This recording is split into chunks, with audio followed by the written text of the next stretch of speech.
मित्रांनो, भारत विरुद्ध इंग्लंड यांच्यातील एक दिवसीय मालिका सध्या अत्यंत चुरशीच्या आणि रोमांचक वळणावर पोहोचली आहे. पहिल्या वनडे सामन्यात भारतीय संघाने बाजी मारली होती, तर दुसऱ्या सामन्यात इंग्लंडने जोरदार कमबॅक करत मालिका 1-1 अशी बरोबरीत आणली आहे. त्यामुळे आता या मालिकेतील तिसरा आणि अंतिम सामना जो संघ जिंकेल तोच मालिकेचा खरा मानकरी ठरेल.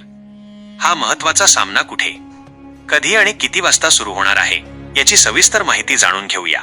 त्यासाठी व्हिडिओ शेवटपर्यंत जरूर पहा. तर चाहत्यांनो, भारतीय संघाला इंग्लंड विरुद्धच्या 5 सामन्यांच्या टी20 मालिकेत लाजिरवाण्या पराभवाला सामोरे जावे लागले होते. टी20 मालिकेत टीम इंडियाचा सुपडा साफ झाला होता. मात्र वनडे मालिकेत भारताने पहिला सामना जिंकल्यामुळे क्लीन स्वीपचे सावट पूर्णपणे टळले आहे. आता रविवारी होणारा हा सामना टीम इंडियासाठी करो या मरो असा असेल. तिसरा आणि शेवटचा सामना 19 जुलैला लॉर्ड्सच्या ऐतिहासिक मैदानावर दुपारी 3:30 वाजता सुरू होईल. या सामन्याचे थेट प्रक्षेपण सोनी नेटवर्कच्या चॅनलवर तसेच मोबाईलमध्ये जिओ हॉटस्टार ॲपवर प्रक्षेपण पाहता येईल. तर मित्रांनो, तिसरा आणि शेवटचा सामना जिंकून टीम इंडिया एक दिवसीय मालिकेत विजय मिळवेल का? महत्त्वाचे म्हणजे रोहित शर्मा आणि विराट कोहलीच्या कामगिरीकडे चाहत्यांचं लक्ष असणार आहे.